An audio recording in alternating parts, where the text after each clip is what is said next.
이른 아침에 주시는 하나님 말씀은 출애굽기 15장 1절에서 8절까지입니다. 다 함께 봉독하겠습니다. 이때 모세와 이스라엘 자손이 이 노래로 여호와께 노래하니 일러스되 내가 여호와를 찬송하리니 그는 높고 영화로우심이요 말과 그 탄자를 바다에 던지셨음이로다. 여호와는 나의 힘이요 노래시며 나의 구원이시로다. 그는 나의 하나님이시니 내가 그를 찬송할 것이요 내 아버지의 하나님이시니 내가 그를 높이리로다.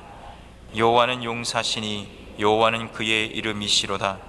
그가 바로의 병거와 그의 군대를 바다에 던지시니 최고의 지휘관들이 홍해에 잠겼고 깊은 물이 그들을 덮으니 그들이 돌처럼 깊음 속에 가라앉았도다.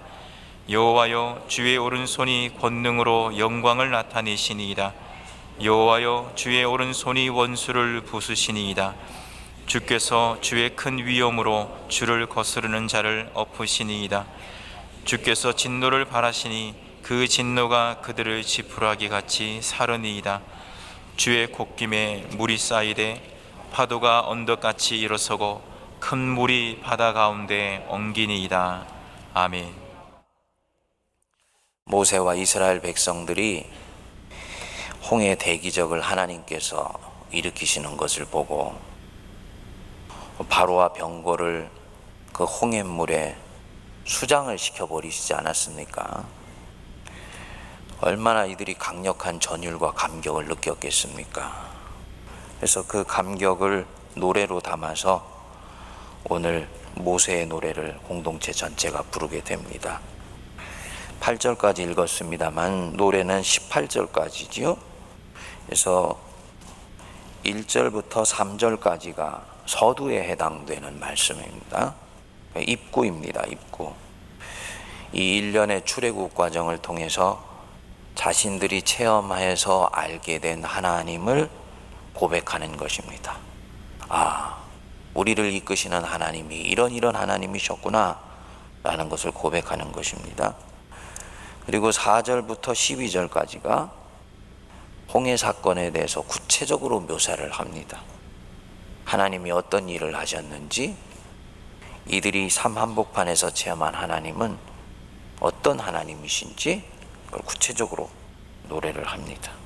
안으로 좀 들어가 보시면 2절 한번 볼까요? 여호와는 나의 힘이요 노래시며 나의 구원이시로다.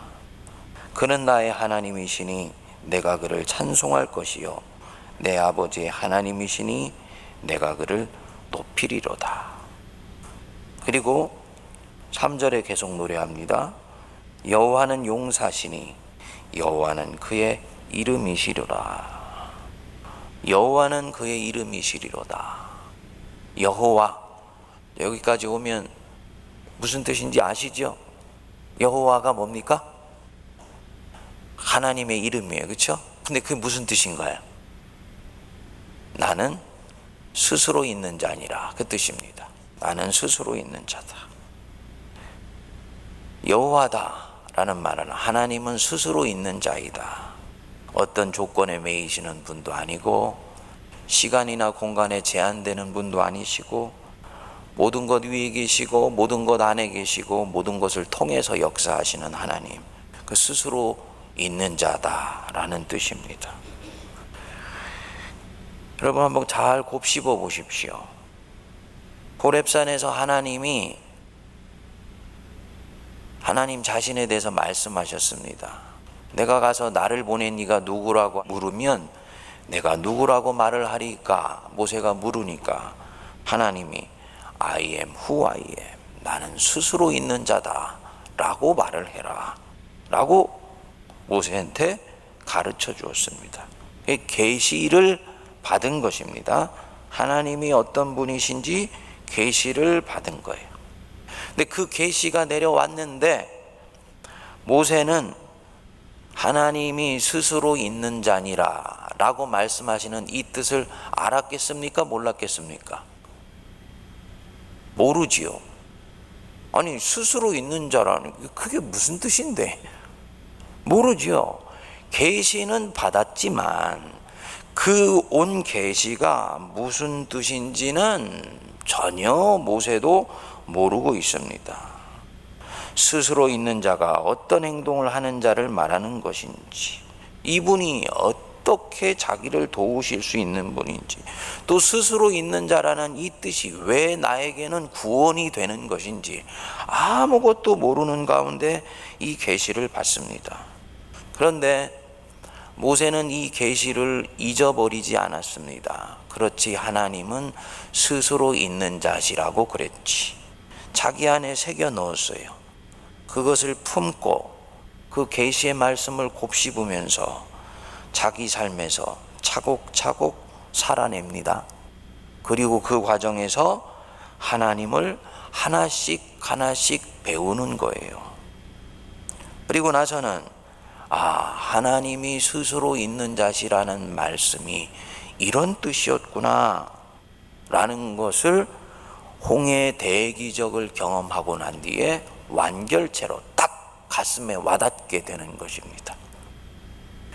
그러니까 인간은 절대로 스스로 있을 수가 없어서 상황에 매이고 시공간에 매여서 살아갈 수밖에 없는데, 그래서 물이 가로막고 있으면 그 앞에 주저앉아 있거나 물 위로 배를 띄워서 건너는 것밖에 생각할 수가 없었는데, 이분은 모든 것을 뛰어넘어서 일하시는 분이셔서 물을 갈라버리시고 그 가운데로 지나가게 하시는 하나님이시구나. 하나님은 참으로 여호와시구나.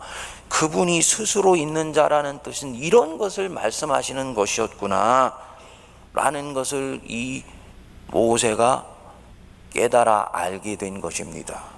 그래서 이 3절에 여호와는 용사시니, 여호와 스스로 있는 자라는 것은 참으로 그의 이름에 걸맞는 뜻이었다, 표현이었다 라고 얘기를 하는 것입니다. 제가 지금 여러분들에게 무슨 말씀을 드리는 것이냐니, 계시는 그 자체로 끝이 아니라는 것입니다. 계시는 체험을 요구하고 체험을 기다리고 있다는 얘기예요. 스스로 있는 자니라 라는 말을 들은 것 자체로는 한 사람의 그 말을 들은 사람의 삶에 어떤 임팩트도 그 자체로는 줄 수가 없습니다. 그 계시를 가슴에 잘 품은 사람이 실제 자기 삶에서 차곡차곡 계시대로 살아가면서 그 계시가 가지고 있는 본뜻이 이 사람 안에서 점점 새겨지고 확인되고 마지막으로 그것이 고백되어지는 거예요. 참으로 주님은 여호와셨다 라고 고백되어집니다. 이렇게 자기가 계시를 체험한 것을 다시 하나님 앞에 올려드리는 것을 일컬어서 찬양이고 경배라고 얘기를 하는 것입니다. 그러니까 정리해서 말씀을 드리면, 모든 계시는 성도의 신앙의 체험을 기다리고 있다 라고 말씀드릴 수 있는 거죠. 신앙은 근본적으로 신비입니다. 신비주의는 아닐지 모르지만 신앙은 신비예요. 계시는 내 안에서 경험되어서 현실에서 이루어지는 것을 기다리고 있는 것입니다. 그러니까 하나님은 결국은 우리에게 알려지시기를 원하지 않습니까? 우리가 그래서 하나님을 안다 라고 얘기를 할 때 히브리어에서 이 안다라는 말을 야다라고 얘기를 하는데, 이 야다라는 말은 부부가 서로 살을 섞어서 아는 것을 야다라고 얘기를 하는 것입니다. 머리로 아는 것 절대로 야다가 아니에요. 누구한테 그냥 들어서 아는 것 야다가 아닙니다. 계시가 나에게 왔을 때 그것을 가지고 살면서 몸으로 부딪혀서 마침내 깨달아 알게 된 것을 일컬어서 비로소 나는 그것을 알게 되었다라고 얘기를 하는 것입니다. 그러니까 하나님을 아는 지식이 충만하다, 하나님을 야다한다라는 것은 항상 체험을 동반한 고백이 있을 때 야다라고 얘기를 하는 것이고 아는 것이라고 얘기를 하는 것입니다.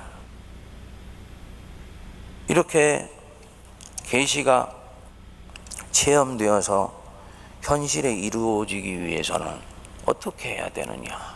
제가 반복해서 지금 믿음에 대해서 말씀을 드리고 있습니다만, 계시로 받은 것이 이루어질 것을 믿고 현실에서 하나씩 둘씩 걸고 살아봐야지 됩니다. 홍해가 갈라질 것을 믿고 손을 내밀어라 하면 믿음을 실어서 손을 내밀어야 돼요. 그 안으로 들어가라 하면 물담벼락 안으로 들어갈 때 얼마나 마음이 불안할까요? 자기보다도 5배, 6배가 높은 그 물장벽이 양쪽에 쭉 서 있는데 그 사이로 들어가면요, 저 물이 언제 쏟아질지 어떻게 합니까? 그런데 하나님이 말씀하셨고 그 말씀을 내가 계시로 받았으니 그 말씀에 자신을 걸고 두렵고 떨리는 마음으로 들어가야 되지요. 그리고 그 속에서 말씀 붙들고 차곡차곡 걸어 나아가는 것입니다. 그리고 그 말씀대로 본 것을 보고, 하나님이 참으로 놀라우신 분이시구나, 그는 나의 힘이요 나의 노래시요 나의 구원이시구나, 이게 바로 찬양이고 경배입니다. 그러니까 여러분, 우리가 이 예배당 안에서 드리는 찬양과 경배와 이 15장 1절부터 18절까지 나오는 이 하나님에 대한 노래가 차원이 다른 것이라는 걸 먼저 아셔야 됩니다. 우리가 드리는 예배 안에서의 찬양과 경배는 굉장히 화석화되어 있고 경직화되어 있고 틀에 박혀 있고 머리로 드리는 경우들이 대부분이지 않습니까? 주님은 거기서 머무르기를 원하지 않으세요. 진정으로 영혼이 담긴 찬양과 경배가 일어나고 영광성이 흘러 넘치기를 바라십니다. 무엇이 요청되겠습니까? 하나님을 삶에서 배우는 것을 주님은 기대하시지요. 모세에게 말씀하셨던 하나님, 오늘도 저와 여러분들에게 직접 말씀하시고 계신 것 믿으시기 바랍니다. 성경을 통해서, 선포되는 말씀을 통해서, 상황을 통해서, 믿음의 사람들을 통해서 직접 오늘도 지금 이 순간에 말씀하시고 계세요. 설교를 통해서 말씀하시고 계세요. 15분, 20분 설교를 하면 그 15분, 20분의 전체의 설교가 여러분들에게 다 하나님의 말씀으로 들려지지 않을 것입니다. 그걸 통째로 다 듣는 분은 모세의 경지에 들어가 있는 신앙인입니다. 그런데 여러분들이 설교를 들을 때 하나님, 오늘 선포되는 설교자의 말씀 속에서 내게 부딪혀 오시는 하나님의 말씀이 들려지게 하여 주옵소서. 믿음을 걸고 들으면요, 짧게 스쳐가는 한마디, 한 단어, 한 문장이 반드시 내게 임팩트를 주시는 하나님의 말씀으로 들려지게 되어 있습니다. 저거 지금 주님이 나한테 말씀하시는 거야 라고 들려지게 되어 있습니다. 근데 많은 성도들이 그렇게 듣지를 않더라고요. 다 그냥 설교자의 말로 들어요. 성경 속에 있는 말씀 속에 여러분 반드시 기도를 하시고 성경을 펴실 때 꼭 믿음을 실으십시오. 하나님, 오늘 이 말씀 속에서 주님이 내게 하시는 말씀이 있는 줄 믿습니다. 그거 들려지게 하시고 붙잡게 하시고 살게 해 주십시오. 그럼 주님은 꼭 말씀하십니다. 그런데 그 하나님이 내게 말씀하셨는데도 하나님이 경험되지를 않습니다. 현대교인들 중에 하나님이 경험되지를 않아요. 성경에 있는 하나님이 꿈틀꿈틀 살아 역사하시면서 이 모세가 경험했던 이 하나님으로 경험되지를 않습니다. 체험되지를 않습니다. 이유가 뭐냐? 모세처럼 걸면서 살지를 않더라는 것입니다. 믿음을 달라고는 기도하는데 그 믿음대로 걸지를 않아요. 걸지 않으면요, 하나님은 내게 체험되실 수가 없기 때문에 나는 하나님을 배우고 알았다고 이야기할 수가 없는 것입니다. 시간이 지나면 신앙에 힘이 빠지죠. 여러분, 신앙한다는 것은 안전한 것만 생각하고 돌다리 두드리듯 두드려보고 안전한 것과 확실한 것만 추구하는 것은 신앙이 아닙니다. 그렇게 되면은 어느 순간인가 신앙이 교리화되어 버리게 됩니다. 학교에서 배우는 것 이상이 안 되게 되어 있어요. 신앙은요, 항상 저와 여러분들을 불확실성 속으로 초대해야 합니다. 불확실한 가운데서 내게 말씀하신 하나님을 믿고 그분을 신뢰함으로 하나씩 하나씩 걸어보는 데서 신앙이 자라고, 그 자란 신앙이 하나님에 대한 확실성을 점점 견고하게 가져다 줍니다. 그렇게 만난 하나님을 찬양과 경배로 올려드리게 되는 거지요. 믿음이 여기까지 가게 되면요, 그 뒤부터는 아직 이루어지지 않은 일에 대해서도 하나님이 이루실 것을 이제는 믿게 됩니다. 그래서 이 모세가 이 하나님께 영광송을 올려드리면서 그 대표적인 것이 17절이죠. 우리 한번 읽어볼까요? 주께서 백성을 인도하사 그들을 주의 기업의 산에 심으리이다. 여호와여, 이는 주의 처소를 삼으시려고 예비하신 것이라. 주여, 이것이 주의 손으로 세우신 성소로소이다. 여기서 보십시오. 주께서 백성을 인도하사 그들을 주의 기업의 산에 심으리이다. 여호와의 산, 호렙산, 신의 산, 나아가서 예루살렘에 있는 하나님의 산에 심으실 것이다. 하나님은 이 백성을 이렇게 지금까지 이끌어 주신 것처럼 결국은 이 광야의 세월을 지나게 하셔서 가나안 땅에 들어가게 하사 그곳을 주의 처소로 삼으실 것이다 라고 믿음으로 노래하는 것입니다. 믿음은 바라는 것들의 실상이요 보지 못하는 것의 증거다. 아직 보지 못하고 있지만 이때까지 이렇게 이끌어 주신 하나님이 확실하시니 앞으로 내 인생에 하나님은 동일한 일을 행하실 것이라는 것을 처음에는 믿고 나중에는 볼 수가 있는 것입니다. 여러분, 미래를 이미 보고 사는 은혜가 임하실 수 있게 되기를 바랍니다. 예. 여태까지 일하신 하나님 우리가 보셨잖아요. 그럼 앞으로도 일하실 하나님 또한 믿고 보셔야지 됩니다. 그래서 이 믿음의 전통이 차곡차곡 쌓이게 되어서 우리 하나님이 이스라엘 백성들이 흔들릴 때에는요, 나 여호와가 너희를 위해서 어떻게 행했던 것을 너희는 기억하라. 예, 반복해서 얘기하세요. 자카르, 기억하라. 기억하라. 이때까지 행했던 거 기억하면 앞으로 여호와가 어떻게 행하실 것도 우리는 알게 되기 때문입니다. 우리 세문안교회를 여기까지 이끄신 하나님, 앞으로도 이끄실 것을 믿으시기 바랍니다.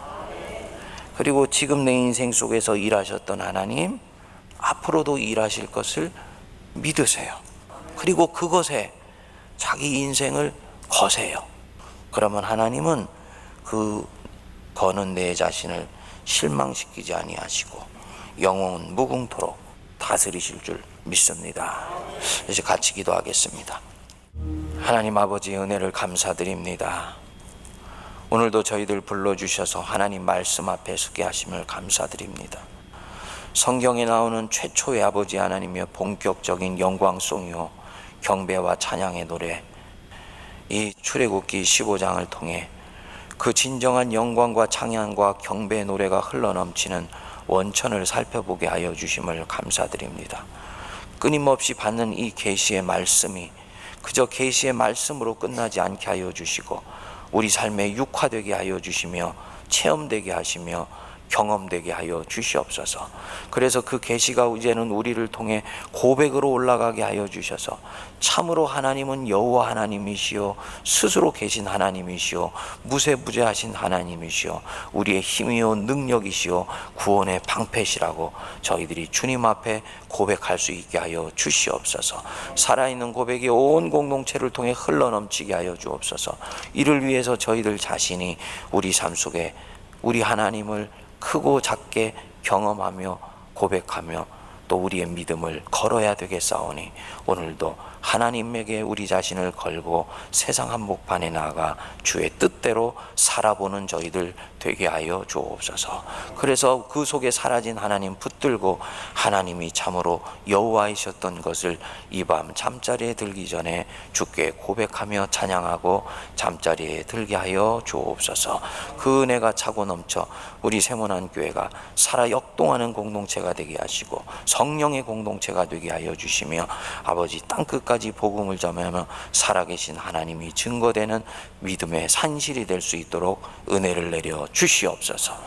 이제는 우리 주 예수 그리스도의 크신 은혜와 하나님 아버지의 만극하신 사랑하심과 성령님의 위로교통 감동 감화 역사하심이 이 자리에 고개 숙인 신실한 하나님의 백성들, 하나님에게 대해서 배우고 익힌 바를 내 삶 속으로 가져가 그 하나님을 몸소 체험하기 위하여 믿음대로 살아보기로 다짐하고 결단하고 나아가는 모든 주의 백성들 머리머리 위에 피로 값주고 사신 이 제단과 이 나라 이 민족과 온 열방 위에 이제로부터 영원토록 함께하옵시기를 간절히 축원하옵나이다. 아멘.